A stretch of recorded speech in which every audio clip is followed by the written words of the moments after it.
like a large caramel macchiato with an extra shot and whipped cream, please. Come again? Wait, hold on. How much is that? $4.85. Okay, better drop the extra shot. What does that make it? $4.20. Better make it a small. What does that make it? $3.30. Better drop the whipped cream. What does that make it? Less calories. Oh my God, and he flew all the way to New York to tell me that. That's so romantic. It's beautiful, really. You're not even allowed to leave the state. What's that now? Top news stories of the week. Time to find out once again with Megan Olson and News of the Week on the Al Travis Show. Love having her on. She's Megan Olson with News and Review. Megan, how you doing today? Good. Happy to be back. Oh, yeah, we're glad to have you back. Stories change, but the themes all remain the same. I think that's what 2025 is all about. They just keep coming at us, and I'm going to be completely frank, Megan, except for folks like you and I that seem to want to read every one of these stories. I think there's fatigue in Minnesota now. I think people are tired. You put a fraud in a story, and it's like, oh, is it one I already heard about? Is it another one I don't care? Do you get that feeling? Folks, you're right. I do, and I think the timing, just given the chaotic year we've had here in Minnesota, and now the timing of the holidays approaching, like I just think people are pretty checked out, and they just don't care anymore. It's the same old, nothing new. See, but it is... Okay, I don't know. Is the governor thing going to be on your... Is that your list? It has to be, doesn't it, this week? Absolutely. All right. So, nothing new. Okay, it's more ineptitude going on, but I think it is a huge story, except it happened, I think, on the day of the election is when this thing came out.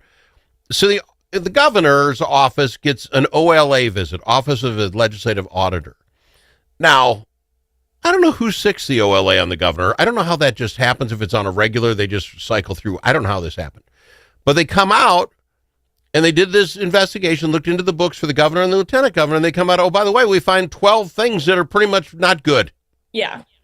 How is that not the story of the day? Well, it just got buried in, That's... we had 2 special Senate elections last week. We had a major upset in St. Paul for mayor. There was so much happening in this last week that it kind of just got swept under the rug. And also, I think it's important to note that this story, I mean, yes, it's a part of the larger fraud context, but this is a regular routine thing that the Office of Legislative Auditor does. They, go through, it's just kind of like a governing body of a school, like a school board. They look through, is payment touching multiple hands before it gets out? Like, it can't be the same person writing the check, cutting the check, putting it in the finance software, making sure there's multiple eyes on things. This is a routine report, but findings like this, I'm not sure if they are routine. It sounds like of the dozen or so things that were raised, 11 have already been resolved. But that's according to the governor. But stay that way. That's according to the governor. Now, you make it sound like, oh, I fix it right away. Well, the OLA didn't come in yesterday and then drop the report the next day, right? So they're in the office. They've got the books. The governor knows they're going through his books.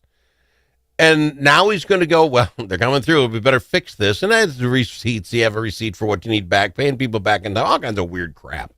None of it, they've set straight, none of it's fraud.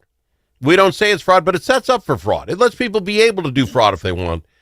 Well, and it sounds also oddly sounds like Go ahead. OLA later this week is going to be coming out with a report on statewide audit of overtime pay. So that'll be interesting to see, how that plays into this too. But I mean, this is something that happens quite frequently. It's just because of the heightened issue of fraud here in Minnesota. I think it's getting blown up a little bit, but at the same time got lost in the shuffle of everything. Blown up a little bit. The gal comes out and says there was no one, we're not saying any fraud happened here. Cover your backside, if you will. No, nothing happened here.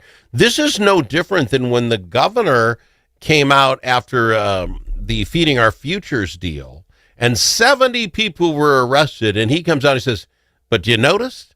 Not one state employee was arrested for anything. We're doing fine. That's the bar? That is the bar. You're the governor of the state of Minnesota. Your books look like crap. And what do you know? Set up for fraud. Not that there has been any.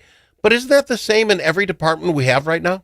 Is any department set up, except agriculture? I hear they do really well.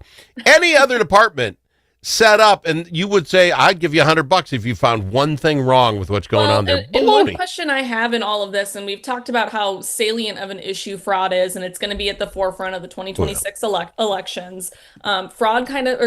Walz takes the heat for a lot of this fraud, and now, they're looking into Walz's office. But it's also Lieutenant Governor Peggy Flanagan's office, and she's running for U.S. Senate.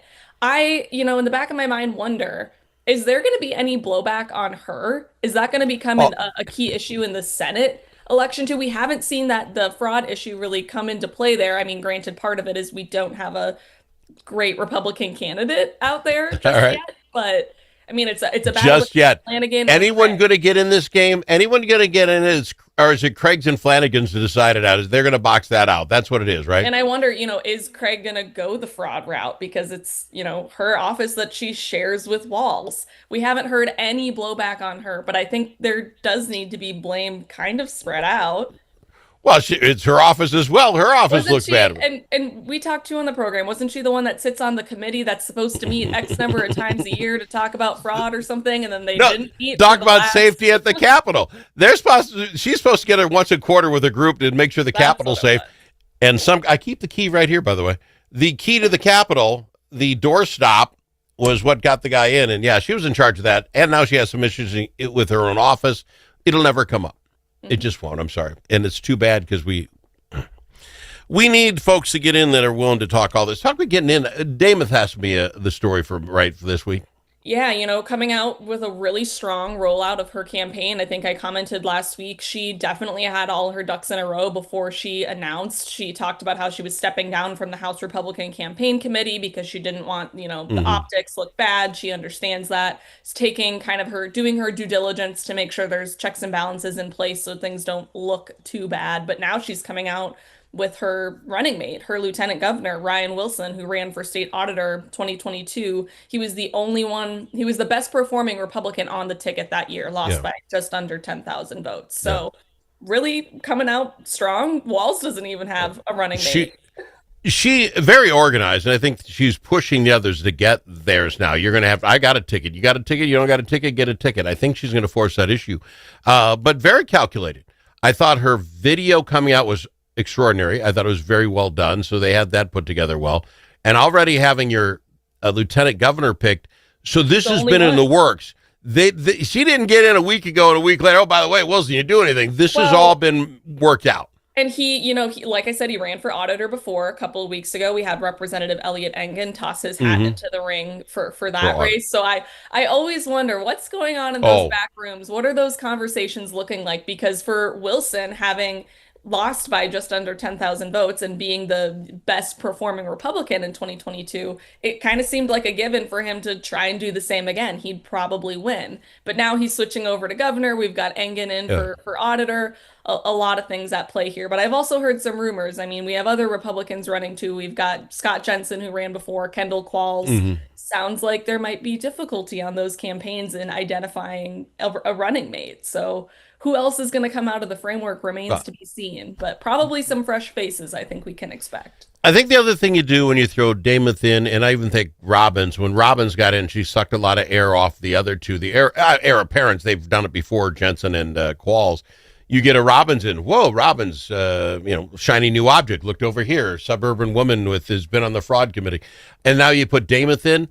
I'm wondering how they're doing money-wise. Because that's, you can tell how people are doing, how much money they're raising. I think that took a lot of the sales out of the folks who were in earlier. And between you and I don't think they're done getting people into this race yet. Yeah. I'm not sure you can top Demuth. I mean, even I saw a post by Demuth's daughter saying that, we don't agree politically, but, my mom is principled or whatever she said. But I think that might be Demuth's biggest advantage over everyone else is kind of, to some kind of staunch Republicans, I guess you could say maybe she works too much with the Democrats, but I think she has a proven track record of kind of dealing with both sides and finding common ground, which in a state like Minnesota, that's a quality you absolutely need. I don't disagree, and she's a great candidate. I'm not ripping her candidacy. I didn't get the daughter letter thing. When I read that, I'm like, is this pro-mom? It's not mom. I don't believe mom and anything she stands for, but I like mom. And if her campaign put it out, it was strange to me. If daughter just put it out, strange to me as well. Because maybe you talk to your family and say, hey, if you got nothing nice to say, don't. The one quote she said, though, of sometimes you're called to go where you're relevant and not where you're celebrated. And I think that says a lot about the qualities of Demuth and kind of going where, it's not an echo chamber and it's going to be difficult. And yeah, I get you there. But do you think Demuth put it out or you think her daughter just did it on her own? I know. because I couldn't tell if it was 100. It was an interesting How letter. coordinated are things really? Yeah, in life, that's true. We'll go back. We'll go to break. We'll be back right after this. We got to talk about what happened in Minneapolis and St. Paul. The elections were last week. We've got her, Megan Olson, with news and review. When the stakes are high at the Minnesota Capitol, you need more than a lobbyist. You need a partner. At Momentum Advocacy, we bring nearly 90 years of combined experience in government relations, public affairs, and strategic communications. From nonprofits to national corporations, we help organizations navigate Minnesota's political landscape with integrity, insight, and results. Whether you need legislative champions or headlines, Momentum Advocacy delivers. For more, visit momentum-advocacy.com. Momentum Advocacy, your friends at the Capitol. If it's your turn to host a game, Grandpa's Barbecue suggests you try something different. Put out the perfect barbecue flavor of Grandpa's Barbecue. Add it to your ribs, dip the meatballs, or drench your wings in the original flavor of Grandpa's Barbecue. It isn't too hot or spicy, fruity or smoky or whatever. Grandpa's Barbecue. Available in select stores and online at grandpasbarbecueshop.com.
It's nice to know a guy that knows a guy. Al Travis.